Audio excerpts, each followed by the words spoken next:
Salam kawan pustaka.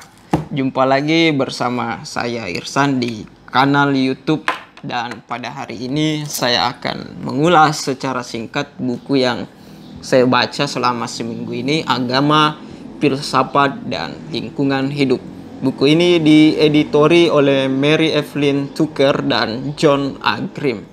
Nah, buku ini membahas tentang bagaimana kenyataan krisis ekologi terjadi dan sudah sangat kompleks. Kita ketahui bahwa saat ini banyak terjadi kerusakan alam, itu disebabkan karena manusia adalah faktor yang paling banyak menyebabkan terjadi kerusakan lingkungan. Karena berbicara mengenai kerusakan tersebut atau kemerosotan lingkungan, maka tentu kita harus mencari jalan keluar dari perilaku ataupun tindakan manusia dalam menyikapi atau memperlakukan alam. Nah, buku ini mengantarkan kita bagaimana melihat perspektif dari agama, khususnya pada agama-agama Islam, Kristen, Yahudi, dan juga agama-agama tradisional lainnya seperti Hindu, Buddha, hingga pada Taoisme dan Konfusianisme. Nah, ini berangkat dari premis yang mengatakan bahwa tidak ada satu tradisi religius dan perspektif filosofis pun yang mempunyai solusi ideal terbaik bagi krisis lingkungan. Benarkah itu? Nah, maka buku ini kemudian mencoba menggali bahwa agama dan juga dari perspektif filosofis memiliki pandangan, memiliki sumber-sumber yang bisa kita gali, kita eksplorasi untuk dijadikan sebagai nilai-nilai di dalam menjaga atau memiliki pandangan yang harmoni terhadap lingkungan hidup.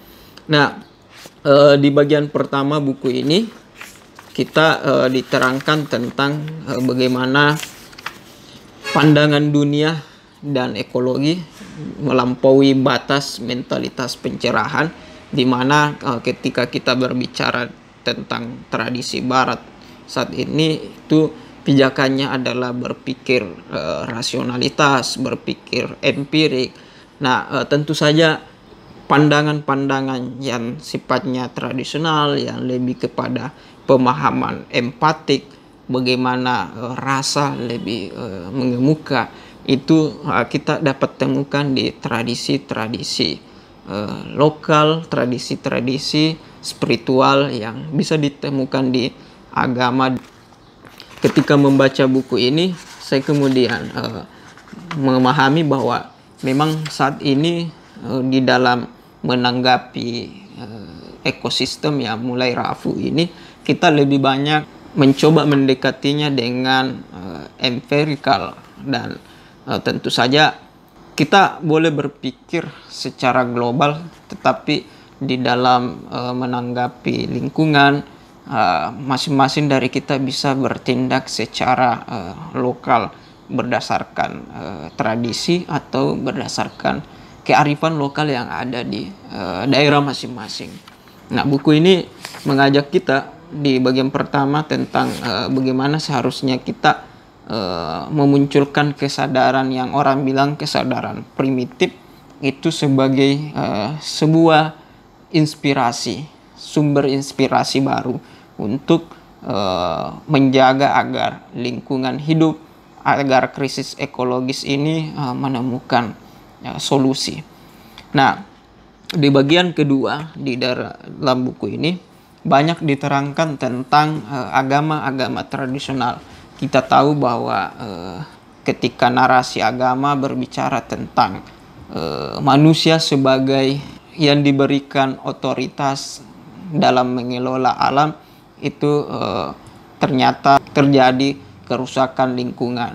Nah, di sini agama kemudian gali narasinya yang istilahnya menyorot bagaimana kita sebagai manusia itu mampu menjaga lingkungan, dan itu diterangkan di dalam teks suci agama tentang Yahudi atau Yudaisme, Kristen, Islam, itu punya narasi tentang bagaimana kita tetap menjaga ekologi.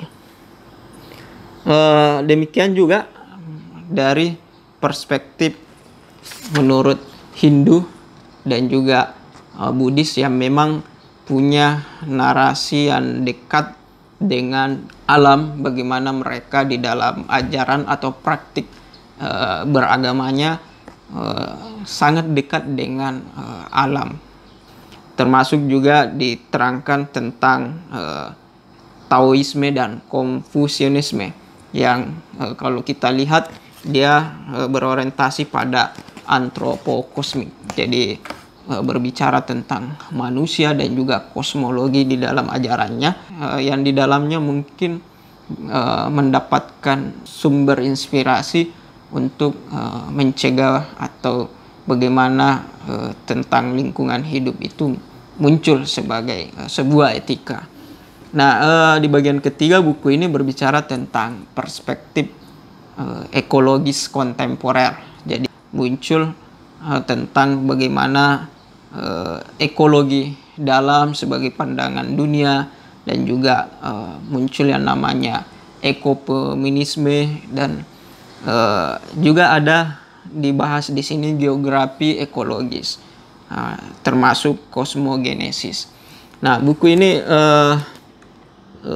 kita sebetulnya diajak untuk melihat bagaimana sumber-sumber yang selama ini ada di dalam agama itu punya kekuatan, punya inspirasi yang sebetulnya dapat mendukung di dalam mencegah atau memberikan solusi atas kerusakan lingkungan hidup.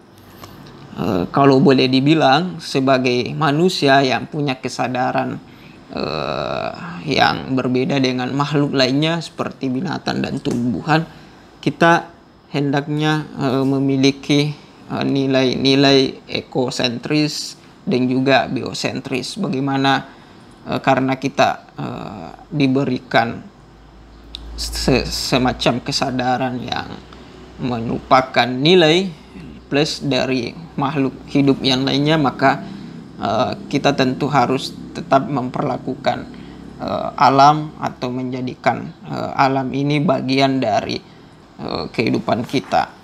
Nah, tentu saja secara lokal, misalnya di Nrekang sini ada muncul kearifan lokal atau yang belum didapatkan penjelasannya yang secara rasional, tetapi dengan kelenturan, dengan kedinamisan yang telah menjadi praktik budaya atau tradisi, itu justru bisa menjadi solusi yang menawarkan bagaimana kita menjaga lingkungan hidup, dan itu menjadi etika lingkungan hidup yang secara natural, secara organik bisa berlangsung. Sangat kompleks permasalahan sekarang tentang lingkungan hidup. Nah, dibutuhkan banyak pendekatan-pendekatan, dan diantaranya adalah bagaimana pandangan dunia dan tradisi-tradisi di dalam agama itu digali agar dijadikan sebagai acuan dan nilai di dalam menjaga ekologi.